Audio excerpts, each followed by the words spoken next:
Les forgerons du mont Bolova.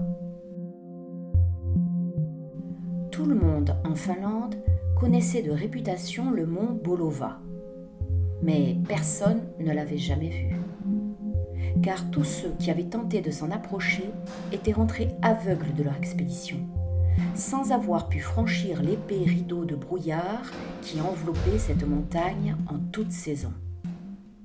On savait pourtant qu'à l'intérieur même de ces monts, dans des galeries et des grottes, tout un peuple de trolls travaillait à extraire le minerai du sol et à fabriquer le métal le plus pur qu'on ait jamais connu. Or, dans un petit village, vivait un jeune forgeron nommé Viland. Il était considéré comme l'un des meilleurs artisans du pays, mais il rêvait de travailler toujours avec des métaux de meilleure qualité. Comme tout le monde, il avait entendu parler des trolls du mont Bolova et de leurs découvertes, mais la rencontre de plusieurs aveugles qui racontaient des choses effrayantes l'incitait à la prudence. Cependant, une grande sécheresse arriva qui durcit le sol à tel point que tous les coutres et les socs de charrues se mirent à casser comme du verre. Le seigneur du lieu fit venir Viland et lui dit : « Tu es le meilleur forgeron, tu dois absolument trouver une solution. Si tu ne trouves rien, tout le pays va connaître une terrible famine. » « Il n'y en a qu'une, » répondit le jeune homme. « Découvrir le secret des trolls du mont Bolova. »« Je le sais bien, » fit le seigneur, « mais je ne vais pas risquer mes troupes dans ce brouillard qui rend aveugle. D'ailleurs, même si nous parvenions à traverser cette épouvantable défense naturelle, nous n'irions pas plus loin. Nos épées se briseraient contre les cuirasses de leurs soldats dont les armes sont terrifiantes.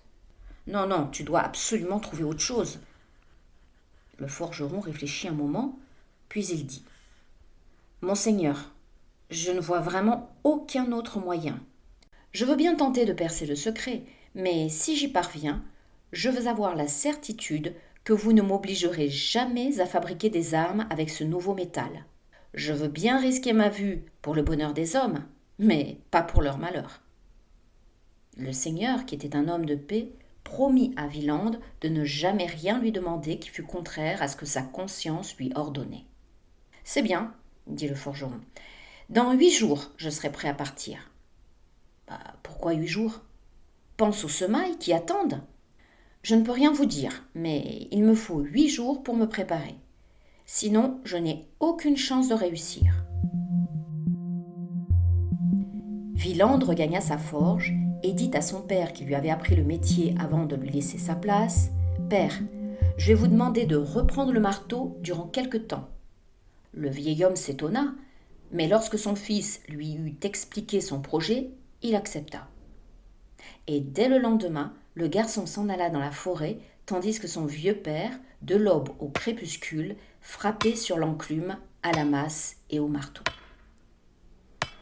Les villageois s'étonnèrent.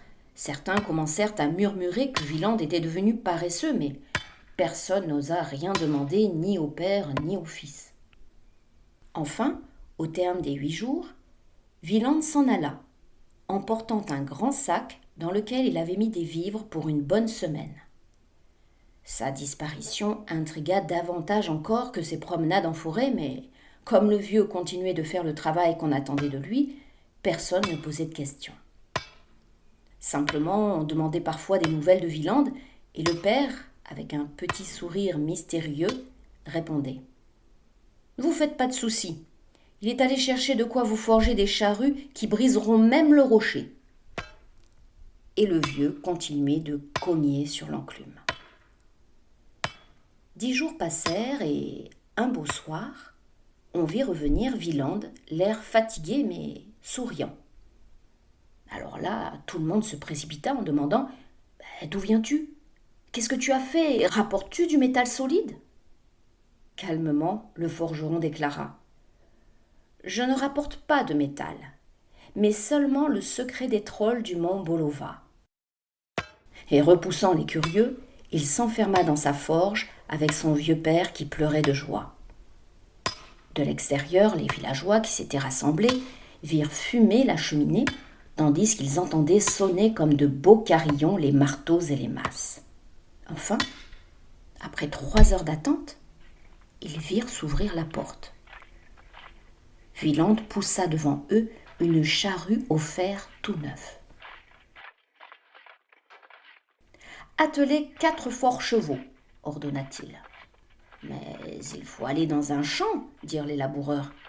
Cette place est tellement tassée que son sol est dur comme de la roche. C'est exactement ce qu'il me faut, dit Wieland sans s'émouvoir. Tout le village était là, y compris le seigneur, sa cour et ses ministres. Et lorsque l'attelage fut fait, le forgeron empoigna lui-même les mancherons et cria « mes beaux, et que rien ne vous arrête !» Les 4 bêtes tirèrent si fort que l'on entendit craquer le bois et gémir les harnais. Des étincelles jaillirent des sabots, le coutre et le soc grincèrent, mais ils s'enfoncèrent dans le sol dur et, sans s'arrêter, Wieland traça au milieu de la place un beau sillon profond et rectiligne. Dès qu'il eut terminé, il fut acclamé et porté en triomphe, et puis, lorsque le silence fut revenu, on lui demanda de raconter comment il avait pu parvenir jusqu'au cœur de la montagne sans être aveuglé. « C'est très simple, dit-il avec modestie. Pendant 8 jours, j'ai appris à marcher les yeux fermés en me guidant sur le bruit que faisait mon père en frappant sur l'enclume. Et là-bas, j'ai fait la même chose pour traverser le brouillard en écoutant le bruit de la forge des trolls. Une fois rendu, je me suis caché dans une galerie et j'ai observé les trolls au travail. Et à présent, je sais comment ils fabriquent ce métal si solide. Et pour retraverser le brouillard au retour, j'ai marché les yeux bandés en écoutant de nouveau le marteau de mon père. » Ceux qui avaient espéré une aventure où l'on eût vu le forgeron se battre avec les trolls furent bien déçus, mais les plus intelligents mesurèrent ce qu'ils devaient à Wieland qui venait de sauver le pays de la famine. Quant au roi, il tint parole. Jamais il ne demanda au forgeron de mettre sa découverte au service du mal. Hélas, après eux vinrent d'autres rois et d'autres forgerons beaucoup moins sages, et comme Wieland n'avait pas voulu emporter son secret dans sa tombe, le métal si solide servit bientôt à fabriquer des épées, des cuirasses et des canons. Depuis lors, les sages savent pour quelles raisons les trolls du mont Bolova refusaient de livrer leurs secrets aux humains dont ils connaissaient le manque de sagesse.